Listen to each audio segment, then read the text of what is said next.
Good morning, everybody. We're getting ready to start our next class on Capuchin history. We finished on Franciscan history, and now we're moving on to look at Capuchin history. I shouldn't really say that we've finished Franciscan history because Capuchin history is Franciscan history. And the other thing to note is that the history of the OFMs and the conventuals goes on, But right now we want to focus on the Capuchin history. We're going to turn that direction towards the Capuchins and their reform. Before we do, I want to just point out a couple of great resources we're going to be using. Maybe just with some background, it would really be good to read this wonderful book by Angelo Clareno, A Chronicle of History of the Seven Tribulations of the Order of Brothers Minor. And if you remember, we talked about this in our class on Franciscan history and the spirituals. And we talked about Angelo Clareno writing a history of the tribulations of the order. And this is that work translated through Franciscan Institute. And so their press company, magnificent work. So put that aside over here. This one here. Another one great book to read is Recollect Poverty, A History and Legislation of the Stricter Observance Reform. So if you want to get a good familiarity with the reform of the observant, this is a great one to use. Okay. And then we're going to look at, this is a fantastic book. I think I mentioned some of these in our last presentation. But again, Reform and Division in the Franciscan Order by Duncan Nemo. So another incredible, important work to be attentive to. We looked at this one already, I think, last time, Franciscan History by Lazzaro Iriarte of Apulia, the fantastic work on the history of the order going all the way to the 1970s. It begins with Francis, takes you to the 70s. Okay. This is a great little work, the Franciscan Spirituals and the Capuchin Reform by Thaddeus McVicker, edited by Charles Macron. I particularly like this work because Thaddeus McVicker is the one who actually got me studying Franciscan and particularly Capuchin history. When I was a young friar living in Manhattan at St. John's, I lived with Father Thaddeus, and Father Thaddeus would sit me down after dinner and teach me all about Capuchin history. And so it's a fantastic work. A couple of things I would correct in here. He mentions that the Capuchins probably got the long pointed hood from the Camaldolese hermits, but it doesn't really jive with the history of the Matteo da Bascio already putting on the long pointed hood before he had met up with the Camaldolese in their reform of Monte Corona with Paolo Giustiniani. Okay. Another good historical work is a group of essays called the Capuchin Reform, Essays in Commemoration of its 450th anniversary, 1528 to 1978. So this is a great little work here. It's got wonderful articles by various authors, but it covers the Bull Religis Unizellis, which we'll look at, the Franciscan significance of the Capuchin Reform, prayer and contemplation legislation. It talks about Bernardino of Asti, who was the real spiritual father of the Capuchin Reform, as well as St. Felix Cantalice and the highest poverty of the Capuchins in their earliest legislation. So it's got a lot of wonderful articles, really worth going through. Cute little book called The Brothers of the Sun. It's a very short, brief history of the Capuchin Reform. If you want a really quick read on the Capuchin life, this is certainly a good one to shoot with. Okay. This is a 2-volume set here called The Capuchins by Father Cuthbert. And this is a phenomenal presentation of the history of the Capuchin Reform. He's got wonderful documentation in it, and he carries you through from volume 1, bringing you to Felix de Cantalice in the 1570s, and then volume 2 picks up and brings us into the 1700s. So fantastic work, and we'll be quoting a lot in this this class by Father Cuthbert in volume 1. The other work to look at is one of my favorite books of all time, A Capuchin Chronicle, and the origins and early years of the Capuchin Reform. This is a fantastic publication because this is actually the story of the Capuchin Reform taken from an eyewitness, basically. He was the secretary writing things down during those days. And again, this was edited by Father Cuthbert. And so it's just a really fun read.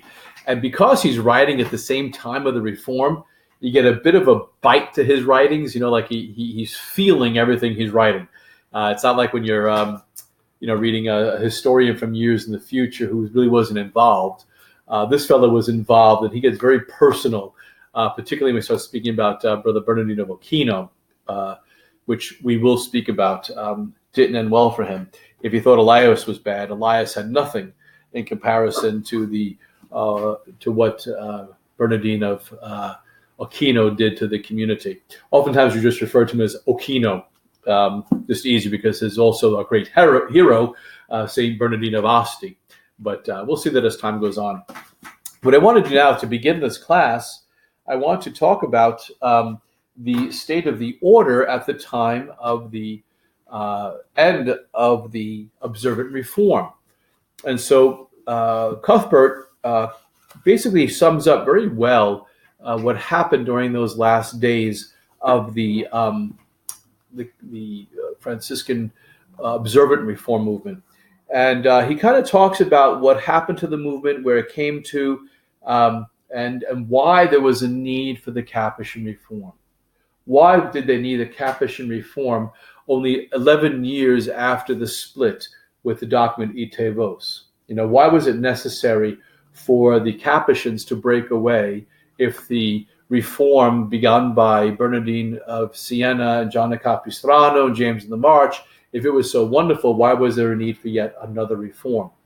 And so that's answered by Cuthbert as he writes about the condition of the observance by the time they came to that split in 1517.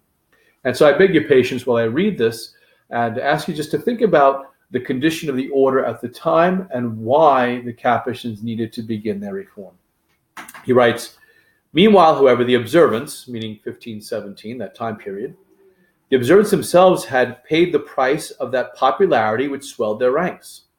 With the spread of the reform, the observants would no longer confine themselves to the hermitages of small houses, such has been the nursery of the movement. And by the end of the 15th century, they had already begun to rival the conventuals in the magnitude of their buildings. So when we talked about that, the importance of the poverty of buildings, so they were starting to abandon the hermitage friaries and build once again large friaries. The large observant communities at once found themselves in the same difficulties as regards the law of poverty as that which confronted the larger Franciscan houses in the 13th century. The simple provision which sufficed for the hermitage of Borgliano, remember that's where St. Blessed Paul of Trinci began the reform movement of the observance. So the hermitage of Borgliano was inadequate for the feeding and clothing of the friars in a commodious city friary. Once again, the larger friaries became the centers of relaxation of the strict poverty such as Pauluccio had striven for. St. Paul of Trinci, Pauluccio. And once again, the simple life of the hermitage gave place to the more ceremonious and formal life of the conventual type. Undoubtedly, even in the larger observant communities, a stricter poverty prevailed than in the conventual houses and a more spiritual atmosphere. The influence of the heroic sanctity of St. Bernardino and of numerous saints who had cast a halo of holiness around the observant reform still worked to leaven the observant family. Nevertheless, as a body of the observants had already succumbed to the same secular influences which had brought about the original decline from the pure Franciscan ideal. Yet the decline was not allowed to proceed without vigorous protest. And in several of the observant provinces, the growing relaxation was met by strenuous effort on the part of the minority to revive a stricter observance. So you notice that as we've been studying Franciscan history, whenever the order begins to stray away from the primitive ideal, immediately this begins to raise up individuals, usually small numbers, who begin to call the order back to the original ideal. It's kind of within our DNA to be always reforming. So he says here, especially in Spain, where at the end of the 15th century, with the approval of the observant superiors, the brethren who aspired to a more austere life were encouraged to segregate themselves to hermitages or houses of recollection under superiors appointed by the minister provincial. So we see that there was already little rebellions going on in Spain, where these friars who were not happy with this introduction of larger friaries, more ceremony and so forth, that they were given permission to found small houses and given their own superiors over those houses. So we see how that movement was already taking place in the observant reform just shortly after they got established on their own. So it goes on. Still, for the most part, the growing agitation for reform, more particularly in Italy, met with a violent opposition on the part of the observant community, so that even the observant minister general, who were favorable to reform, found themselves unable to effect it. Not until a later period, when the observant congregation had been shaken to its very foundations by the agitation for reform, was the question of internal reform seriously taken in hand. And so we see that the provincials, the minister general of the observance were not bad guys. They were reformers themselves. They joined for the sake of reform. So they weren't bad guys. They were good guys. They wanted reform, but they really weren't recognizing what was happening to the order around them. They didn't even really realize how much they had already strayed away from the original and primitive inspiration that sprung up their reform movement. And so by the time they realized that it was kind of too late, in some sense, and they were always kind of hoping for an internal reform, but by the time they came around to that, it was a little bit too late. The agitation had grown too much, and breakaways already started happening. So it goes on. At that time, the most vital element in the reform movement had been driven to form itself into a congregation distinct from the observance. And so by the time they realized they needed reform, the Capuchins had already begun their reform. So we're going to look at now the origins of the Capuchin Reform. But if we back up a little bit, from 1525 to 1529 is really the beginnings of the Capuchin Reform. So over the period of time, we saw these practical struggles over the Franciscan ideal. In the 14th century, so 1300s, we saw the struggle between the one side, the spirituals, and the other side, what we called the community. So the community, that was the larger number of friars who had become comfortable with large houses and so forth, and had been mitigating the rule and had been comfortable with exemptions from the rule of Francis and so forth, who kind of liked the testament of St. Francis but didn't want to observe the testament of St. Francis, against the spirituals, who were named originally spirituals because they wanted to observe the rules spiritually, which in their day and age meant literally, who want to observe the testament of Francis and so forth and be faithful to the original ideal. That these were the two that were battling during that day. And we saw how, unfortunately, the spirituals began to adopt that Joachimism, and they went into Joachimism. Unfortunately, the word spiritual went from meaning those who wished to observe the rule literally to meaning those who believed in the spiritual church of the Joachimist heresy.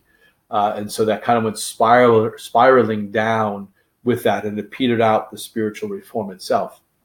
However, those thirstings for reform, the desire for reform, stayed alive in the hearts of the brothers, particularly in the marches of Ancona, where most of the spirituals had lived.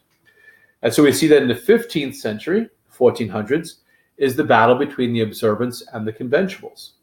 So those who were remaining kind of spirituals or spirituality, plus Paul of Trinci, lived in the hermitages. Remember, that grew into what became known as the observance.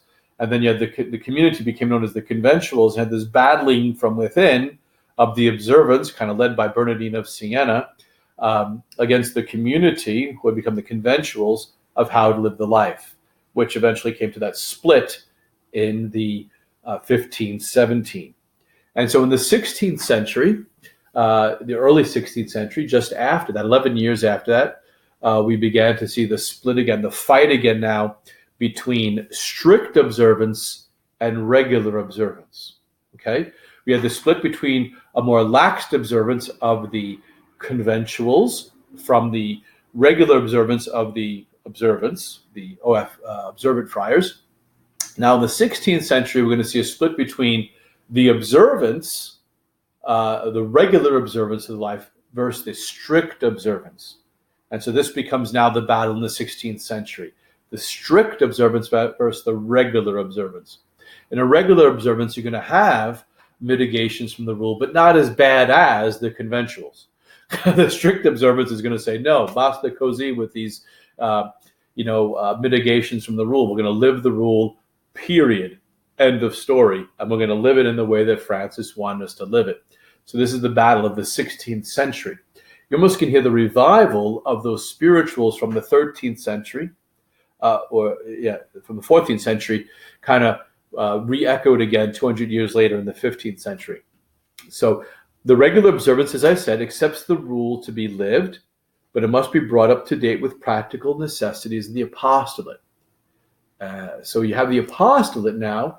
The friars getting so involved in the apostolate that it's starting to mitigate certain aspects of the strict observance of the rule with the observant reform.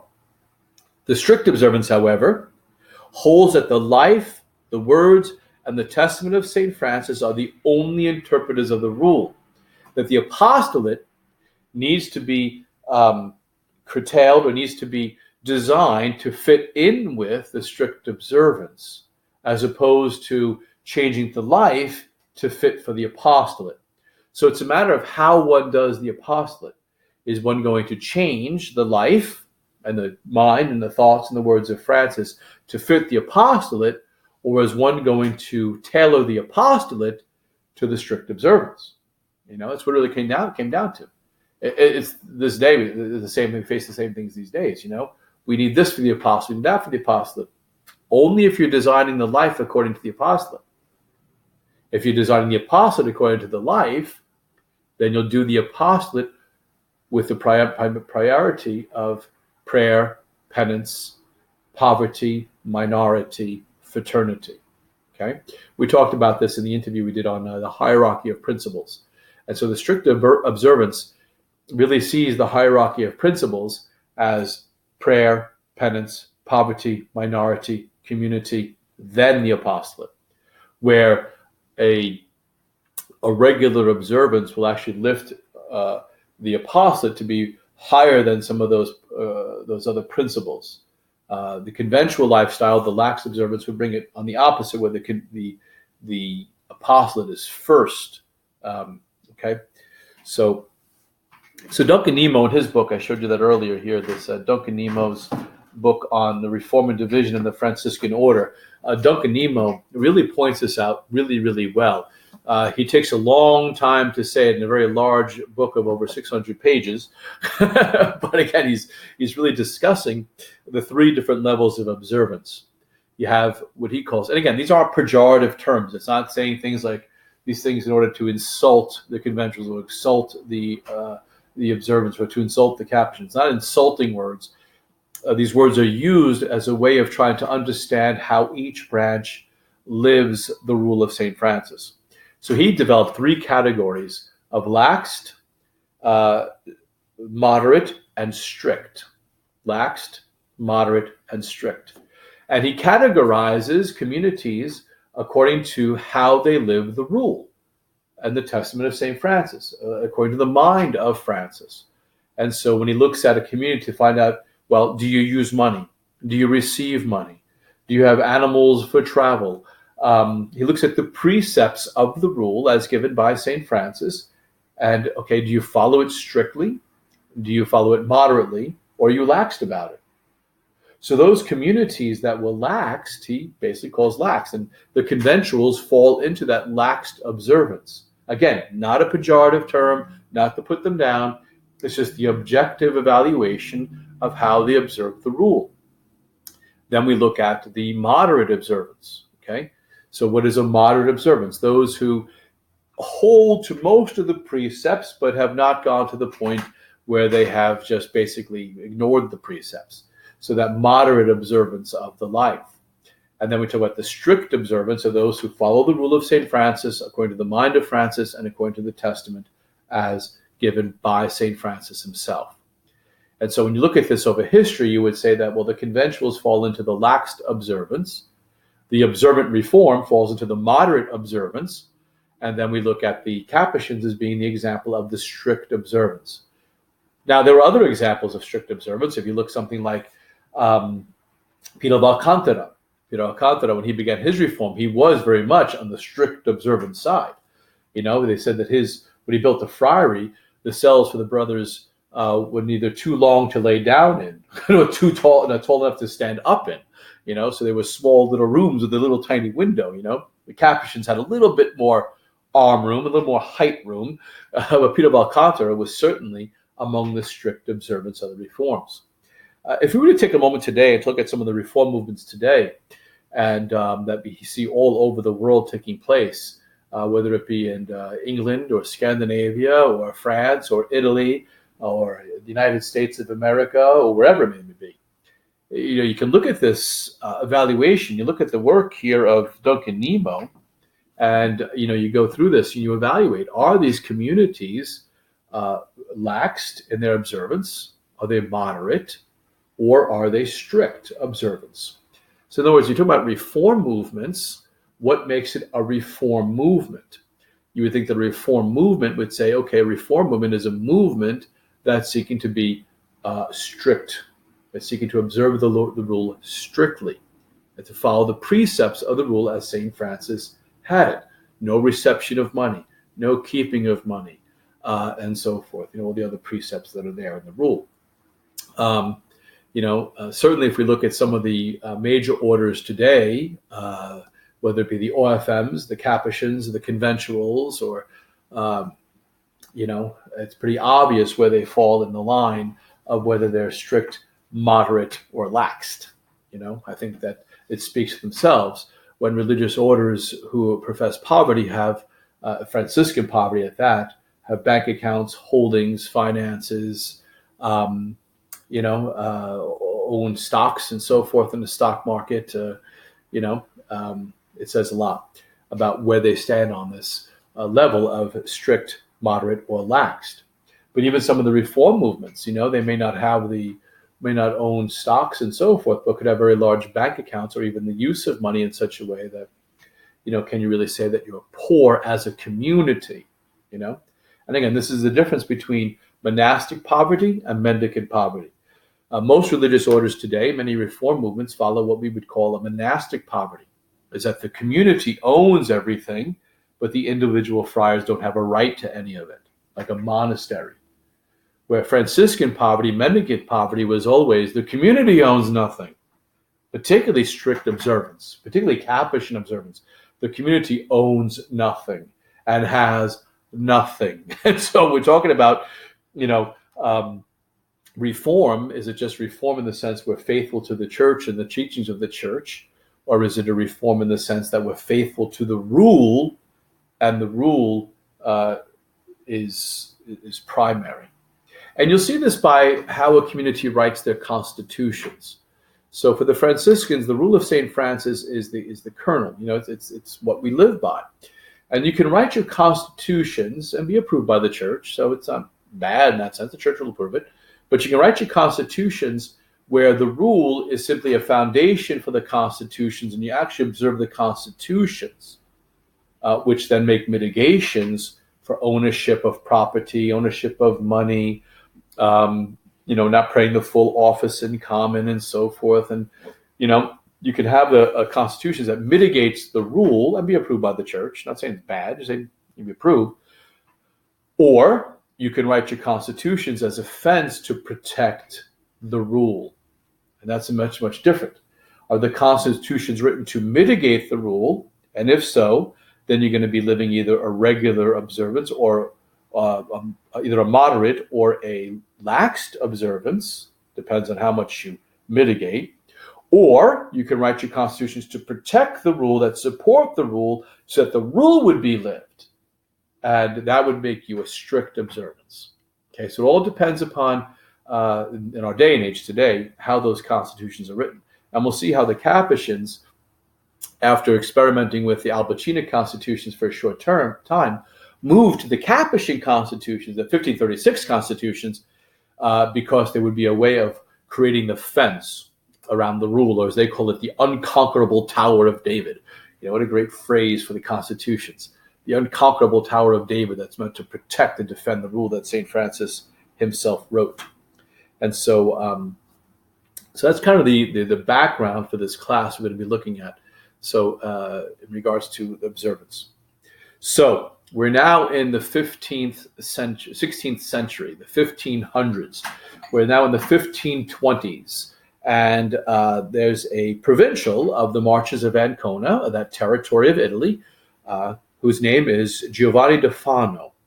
And he really was a good man, had a really good sense of Franciscan life. And he loved St. Francis very, very much. And he loved the rule very much. He loved the life. And he was an observant from the order observance, the Franciscan observance, and the provincial of the Marches. Probably why he was elected, because in the March of Ancona, a lot of good guys and so forth. And so he had a lot of good ideas about the life and so forth. And he was not happy with the changes that were going on to become more moderate and more moderate. And so he had the sense of like, okay, we need a reform. But he saw the reform coming from within the community, not from without.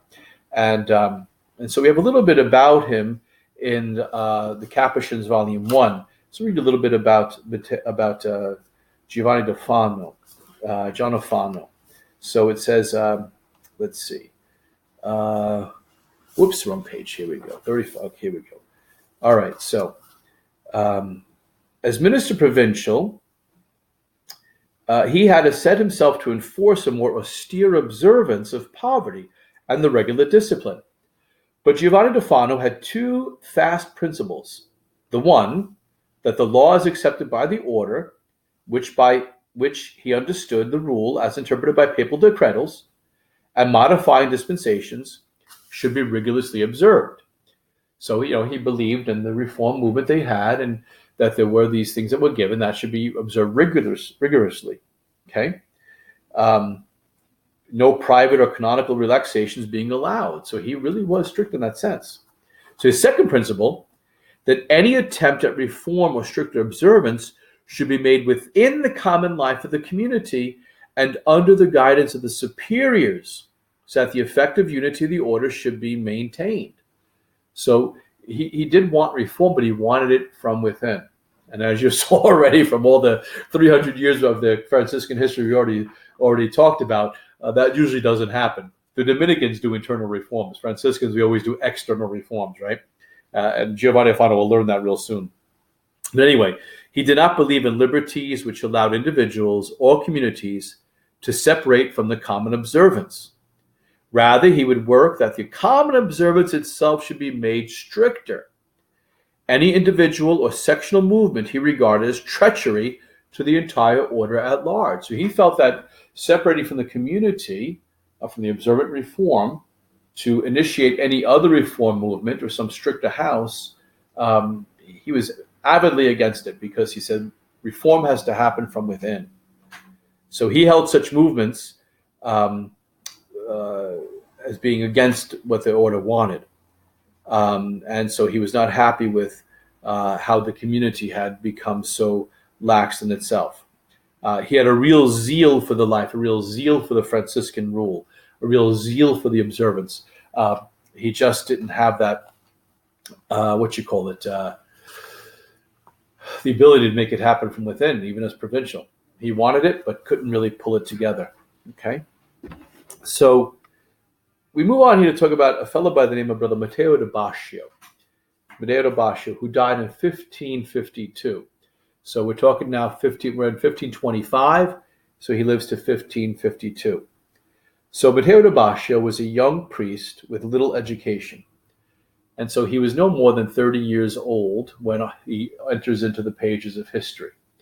So at 1525, he's 30 years old. Okay? And again, he dies in 1552. And he had all the fire of a popular preacher, especially to the country and hardworking folk. So he wasn't a very sophisticated preacher. He was more the down-to-earth guy, the salt-of-the-earth guy, who was going to, who went out there to preach the gospel and was really able to communicate the gospel to the average man. So he belonged to the province of the Marches, which is home of the spirituals. And so Giovanni da Fano, who we just talked about, would have been his provincial. Okay? And so the province of the Marches, underneath the control of Giovanni da Fano, was clamoring for the freedom to live the rule strictly.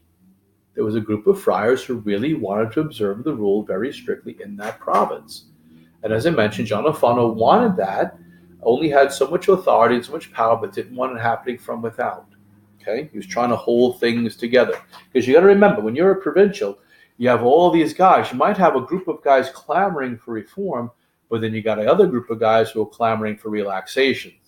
And, as a provincial, you got to kind of manage both of them, much like St. Bonaventure did, St. Bonaventure was able to keep both sides very happy. Probably the only person ever to be able to keep both sides happy.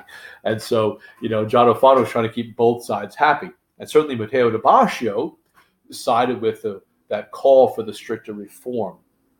And so in 1525, Matteo da Bascio had a vision of St. Francis. He had a vision of St. Francis. So on the road home from a funeral, he gave his mantle to a poor beggar, and the man turned out to be Christ. All the brothers were kind of rushing home to get their lunch, but he stopped and he gave that man his mantle. And then all of a sudden, the mantle turned out to be Christ. So he had a great love for God in this. It really set his heart on fire for this understanding of poverty. Not so much to serve the poor, but to be poor. He recognized Christ in the poor. And so, yes, he wanted to serve the poor, but the friars always served the poor.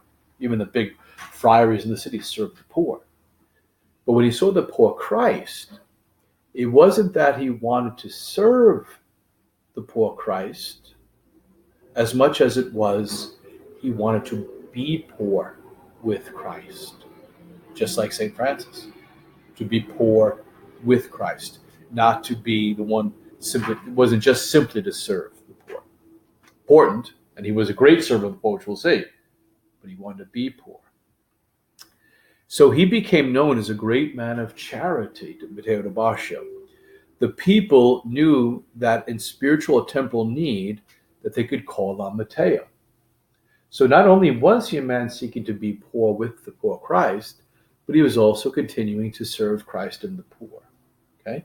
And his generosity really rose to a level where people took notice and said, that's a pretty darn charitable friar right there. The fact that he'd give his own mantle to a poor man to keep him warm says a lot. So then in 1523, so we'll go back 2 years, a plague hits the town of Camerino. Camerino's in the Marches of Ancona. And Matteo gets permission from his superiors to go and to serve the poor in Camerino, to serve these plague victims. And the Duke and the Duchess and others really, really appreciate his work, particularly the Duchess of Camerino. She really sees this young friar, going to town, helping and serving and caring for the sick and the poor.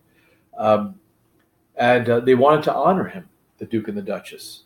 But when he found that out, and the plague was all over, they wanted to honor him, he simply slipped away. He wouldn't accept any honors for what he had done. And that's the caliber of the beauty of Matteo da Bascio. He was a great popular preacher, a man of great charity, wanted to be poor with the poor Christ, but also his minority, his simplicity, his humility. Don't pat him on the back. Don't applaud him. Don't give him some award. He just wants to slip away. What he did because he saw in the poor Christ, the Christ he clothed with his mantle. Just like Mother Teresa and some of these saints we hear about today who served the poor, Matteo da Bascio was among those who really knew how to serve and did it for the love of God. So he felt himself, after serving the poor and after seeing Christ in this poor beggar, and wanting to be poor with poor Christ, he felt himself a betrayer of the rule. He felt that he had betrayed Francis. He had betrayed the rule that he had vowed to observe, that he betrayed his own vows of poverty. And so he began to reflect upon how the life of the friary was not what it was during the early days of the observant reform. He began to sit back and realize that things weren't the way they were when the reform first started. Something had gone terribly wrong.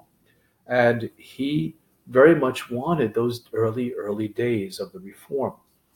So the superiors were tolerant with him in his constant desire and with his expression. And they put up with it, but it didn't cease the fire that was burning in his heart. So he sought the clarity of God's will. So the experience of seeing that beggar on the street really struck him deeply. And his conscience began to bother him over his own poverty. Yes, he was asking himself, did I have the right to call myself a follower of poverty? Do I have a right? When he saw that poor man that he covered with his mantle as poor, and he himself professing to be poor, did he have the right to call himself poor? Right. Secondly, in his prayer, he heard a voice speak to him. Observe the rule to the letter. Observe the rule to the letter. What sparked on Matteo da Bascio was witnessing the poor Christ and that poor man, his conscience speaking to him that he who professed poverty was not as poor as the poor Christ he found on the road. And then the voice of God himself speaking in his heart, observe the rule to the letter. So in speaking with an old friar, he was informed about the original cut of the habit. The original cut of the habit being the long pointed hood sewn onto the habit with the point reaching to the cord. That's how Francis wore the habit. It was changed in the 14th century. He didn't know that at first. He was talking to old friar, and then he found out that, wait a second, the habit I'm wearing with this little bib piece here and a short little hood, that's not how the friars first dressed? No, the old friar told him, no. When Francis began, they had long pointed hoods that reached down to the cord. And so he made himself a habit according to the original cut. And despite what the friar said, he didn't care. He was gonna wear the habit that Francis wore. And so he went and got a pair of scissors, and I guess he knew how to sew. And he cut himself a long pointed hood. They used to call it the square hood. Why do I know? But they call it the square hood. And he sewed it onto his tunic and got rid of that little capuche thing and began to wear the habit as Francis originally had worn it. So Matteo had no intentions of cutting himself from obedience and wearing a different habit. He just wanted to be faithful. And the habit is always kind of a flag for reform. So, we Franciscans, we make a lot about the habit. You see that there's the conventual cut, the Capuchin cut, the OFM cut, but the habit is usually a flag of reform.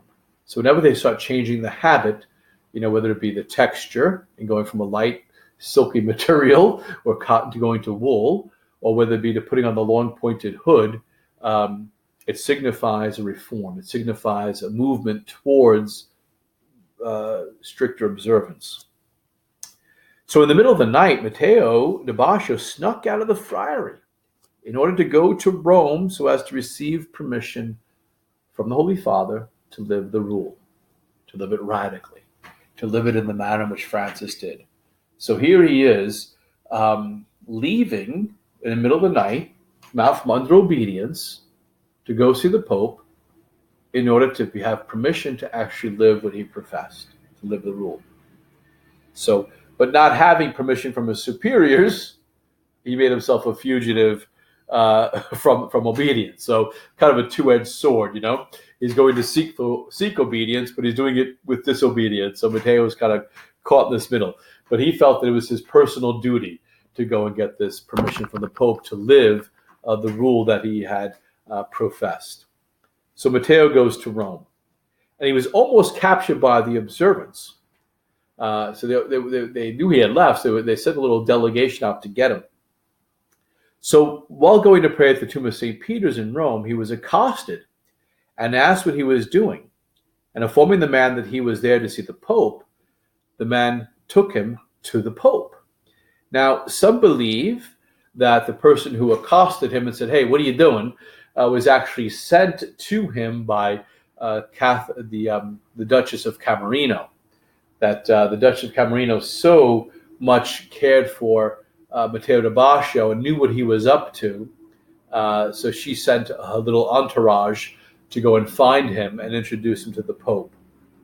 So when he got to see the Pope, which is really odd that he actually, this friar who was a nobody, this 30-year-old kid from the, from the marshes of Ancona, gets in to see the Holy Father, and he throws himself before the Pope, and he asks permission to live the rule and to wear the habit he was living, just for himself. He wasn't asking for anybody else. He was asking for himself the permission to live the rule and to wear the habit he was wearing. Okay, these are the 4 things he asked for, okay? So 3 things he asked for. 1, to wear the habit of St. Francis, the long-pointed hood. Secondly, to observe the rule literally. 3rd, to go about preaching.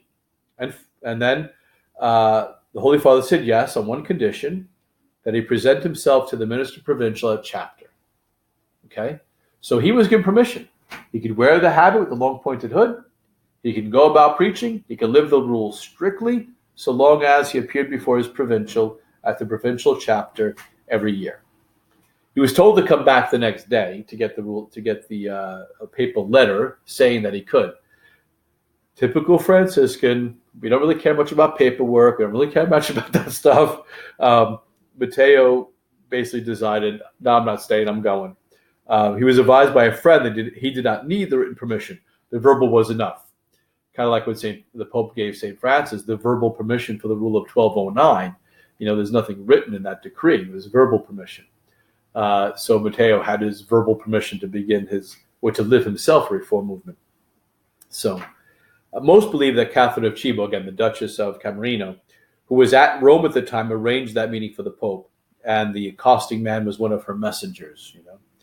So on his way home, back to Camerino, to that territory, Matteo passed by Assisi in order to visit the tomb of St. Francis. So he made a little pilgrimage of thanksgiving.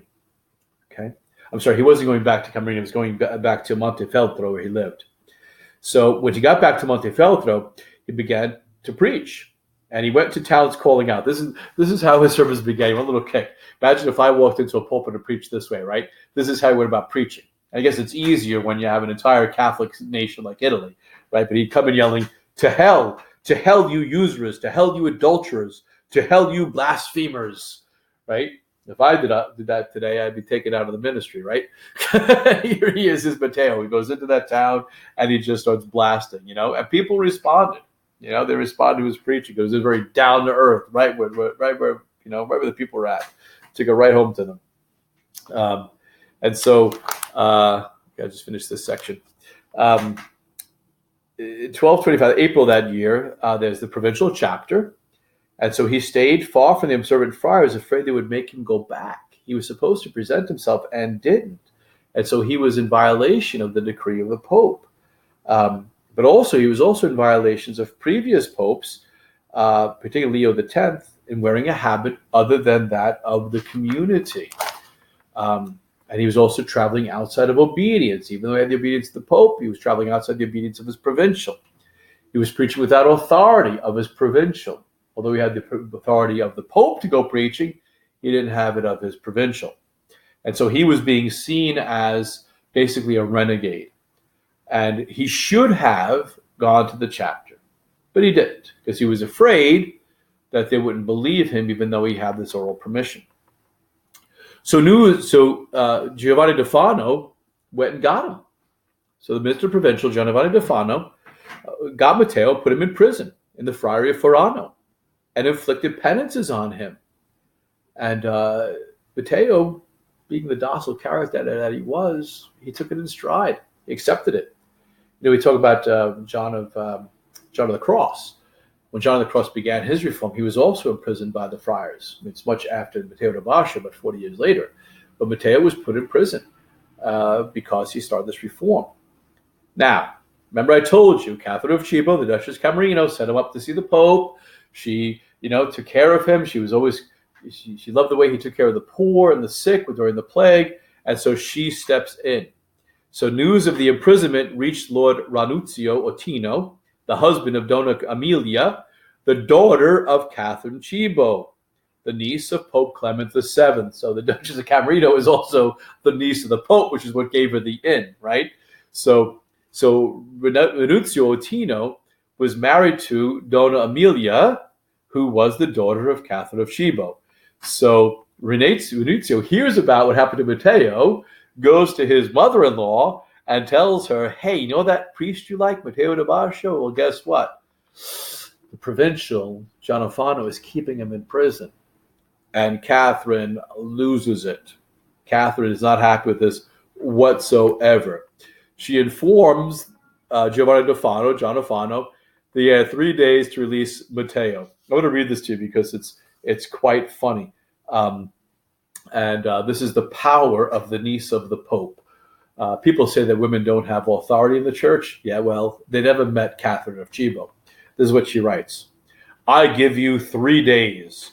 If he is not delivered to me, you will be banished from my state.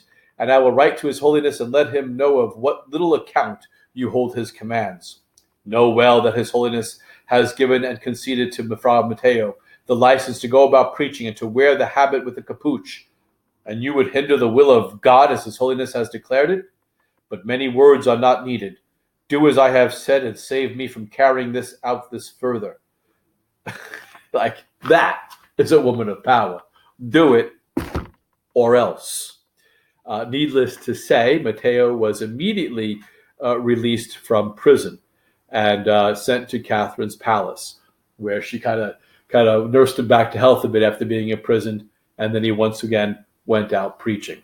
So, this is the fun part of reform. We'll see how the popes and provincials and these powerful women get involved, particularly with the Capuchin Reform. If it weren't for Catherine of Cibo, and we'll see later Vittoria Colonna, the Capuchin Reform never would have gotten off the ground. I wonder if I have a picture here of, I think there was a picture of Catherine of Cibo in the book, but I'm not sure where it is. But just a very powerful woman, the niece of the Pope.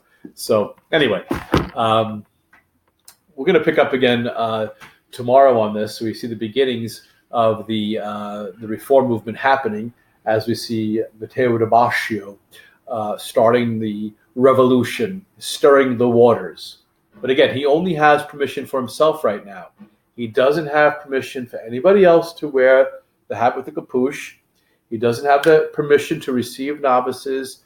He doesn't have the permission to found a reform movement and so forth. He only has it for himself. But he's going to stir the pot, and he's going to be the match that will light the fire of what will become the Capuchin Reform. He is, really the father of the Capuchin Reform. Some say he really can't be called the father of the Reform, and you'll find out why later, that he was more the initiator of the Reform.